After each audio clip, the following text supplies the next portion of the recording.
Assalamualaikum warahmatullahi wabarakatuh. Kami dari kelompok 3 akan mempresentasikan hasil dari diskusi kami yang berjudul Exposure dan Manajemen Konvensi. Kelompok kami beranggotakan saya sendiri, Septiana Marlini, NIM 17020101112, dan rekan saya ada Dwi Riansi dengan NIM 17020101448, dan selanjutnya ada Nindita dengan NIM 17020101154. Metode konversi. Perusahaan multinasional menghadapi exposure akuntansi karena laporan keuangan dari cabang atau anak perusahaan yang menggunakan denominasi yang berbeda.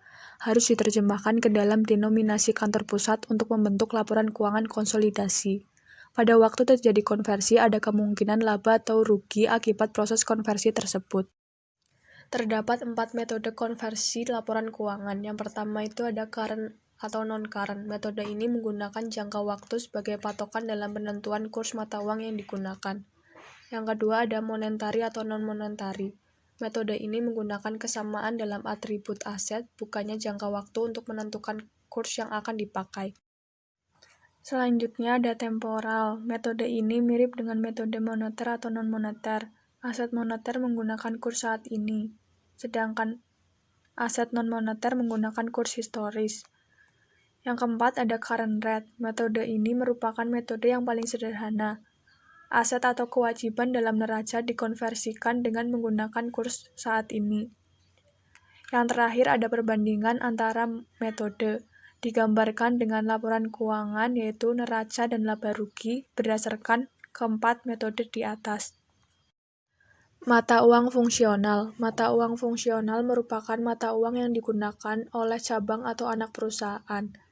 Mata uang fungsional bisa berupa uang lokal, mata uang kantor pusat, atau mata uang negara ketiga. Faktor penentu denominasi mata uang fungsional itu yang pertama ada indikator aliran kas, selanjutnya ada indikator harga penjualan, indikator pasar penjualan, indikator biaya, indikator pendanaan, transaksi dalam perusahaan, dan terakhir indikator perjanjian. Neraca konsolidasi perusahaan multinasional. Proses penyusunan neraca dilakukan sama seperti proses penyusunan neraca domestik. Dalam penyusunan neraca konsolidasi, transaksi antar cabang atau dengan pusat akan saling menghilangkan dan tidak nampak dalam neraca konsolidasi. Setelah neraca konsolidasi tersusun, perusahaan kemudian bisa membuat profil exposure mata uang asing. Melalui profil exposure tersebut, perusahaan kemudian bisa menganalisis pengaruh perubahan kurs terhadap keuntungan atau kerugian dari neraca. Manajemen exposure konversi. Strategi untuk menghadapi perubahan kurs. Situasi mata uang menguat, aset akan naik, kewajiban akan turun, dan exposure bersih positif. Situasi mata uang melemah, aset akan turun, kewajiban akan naik, dan exposure bersih negatif. Teknik mengantisipasi mata uang depresiasi. Mata uang diperkirakan depresiasi. 1. Jual mata uang forward, mengurangi saldo kas dan surat berharga dengan denominasi mata uang tersebut. 3. Mengetatkan kebijakan kredit. 4. Memperlambat pengumpulan piutang dagang dari mata uang menguat. 5. Meningkatkan impor. 6. Meminjam dari bank atau pasar keuangan lokal. 7. Memperlambat pembayaran utang. 8. Mempercepat pembayaran dividen atau remisi ke pusat atau cabang. 9. Menetapkan harga ekspor dengan mata uang asing dan impor dengan mata uang lokal. 10.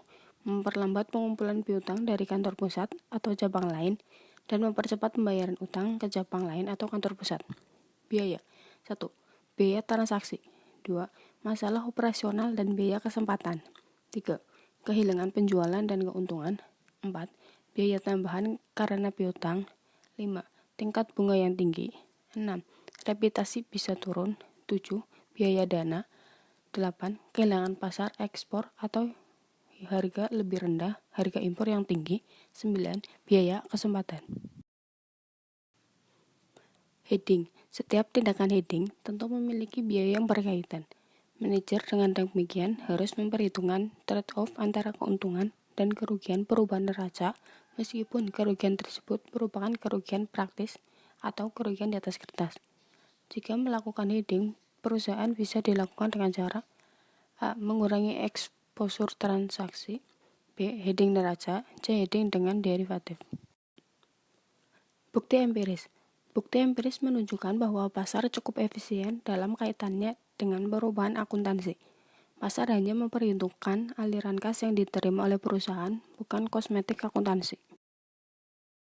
Jurnal. Efektivitas manajemen siklus konversi ke perusahaan sektor aneka usaha terdaftar di BEI. Latar belakang. Pengelolaan kas merupakan bagian dari manajemen modal kerja yang mempengaruhi pengembalian dan resiko terkait pendanaan jangka pendek serta kewajiban lancar. Siklus konversi kas digunakan sebagai rasio terkait pengelolaan likuiditas, yaitu waktu yang dibutuhkan dari pembelian bahan baku melalui proses produksi sampai menjadi kas kembali. Menurut Al-Suburi dan Abu Rahman 2013, Tauringan dan Afrifa 2013, siklus konversi kas merupakan ukuran penting bagi operasi perusahaan di mana siklus bekerja dari bahan mentah untuk diproduksi sehingga menjadi barang dan jasa yang siap dijual kepada konsumen. Oleh karena itu, aliran sumber keuangan perusahaan sangat penting bagi rantai persediaan yang menjadi perhatian utama. Di samping berpengaruh terhadap karakter keuangan perusahaan, efektivitas pengelolaan siklus konversi kas juga berpengaruh terhadap price-earning ratio. Semakin pendek siklus konversi kas, semakin bagus pengaruhnya terhadap karakter keuangan maupun price-earning ratio. Menurut Costa, pengelolaan likuiditas terkait dengan kewajiban memainkan peran penting dalam kesuksesan manajemen keuangan, di mana jika perusahaan tidak bisa mengelola posisinya dalam hal likuiditas, maka tidak akan bisa membayar kewajiban lancar. Dengan demikian, permasalahan yang memotivasi penelitian ini menggunakan indeks produktivitas, indeks profitabilitas, indeks likuiditas, dan indeks ukuran perusahaan. Selain itu, apakah siklus konversi kas juga memiliki pengaruh terhadap nilai perusahaan yang diukur menggunakan price earning ratio? Pengelolaan siklus konversi kas yang tidak efektif akan menyebabkan periode siklus tinggi sehingga karakter perusahaan tidak berkualitas. Tinjauan teoritis. Siklus konversi kas. Siklus konversi kas fokus pada lamanya waktu antara saat perusahaan melakukan pembayaran dan saat menerima kas masuk. Vijay Kumar 2011 memberikan pengertian sebagai manajemen harian, aktiva lancar, dan kewajiban lancar yang dipraktekkan guna keberhasilan operasional perusahaan. Karakteristik keuangan perusahaan. Karakter keuangan perusahaan merupakan indikator dari kinerja keuangan perusahaan. Menurut Vintila dan Nenu 2015, sangat penting untuk memantau berbagai kinerja bisnis untuk memastikan bahwa keputusan dan rencana telah dilakukan tepat waktu dan tepat sasaran.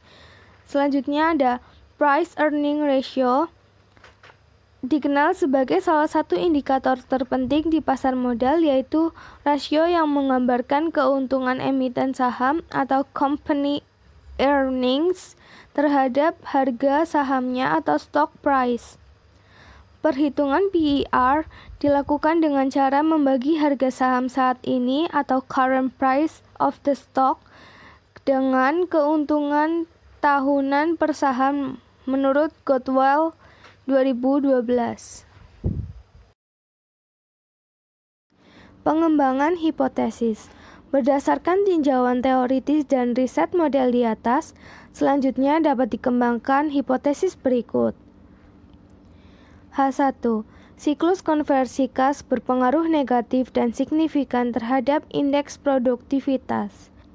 H2. Siklus konversi kas berpengaruh negatif dan signifikan terhadap indeks profitabilitas. H3. Siklus konversi kas berpengaruh negatif dan signifikan terhadap indeks likuiditas. H4. Siklus konversi kas berpengaruh negatif dan signifikan terhadap ukuran perusahaan. H5. Siklus kas berpengaruh negatif dan signifikan terhadap indeks dividen. H6. Siklus konversi kas berpengaruh negatif dan signifikan terhadap price earning ratio. H7. Indeks produktivitas berpengaruh positif dan signifikan terhadap PER. H8. Indeks profitabilitas berpengaruh positif dan signifikan terhadap PER. H9. Indeks likuiditas berpengaruh positif dan signifikan terhadap PER. H10. Indeks ukuran perusahaan berpengaruh positif dan signifikan terhadap PER.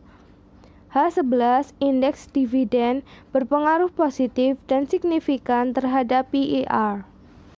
Hasil dan simpulan. Efektivitas pengelolaan siklus konversi kas pada perusahaan aneka industri di Indonesia teridentifikasi bagus, di mana sebesar 60,20% menunjukkan periode minus 250 hari sampai dengan 0 hari. Hal ini menunjukkan bahwa perusahaan sektor aneka industri, usaha yang terdaftar di Bursa Efek Indonesia, banyak yang mampu melaksanakan secara efektif manajemen siklus konversi kas.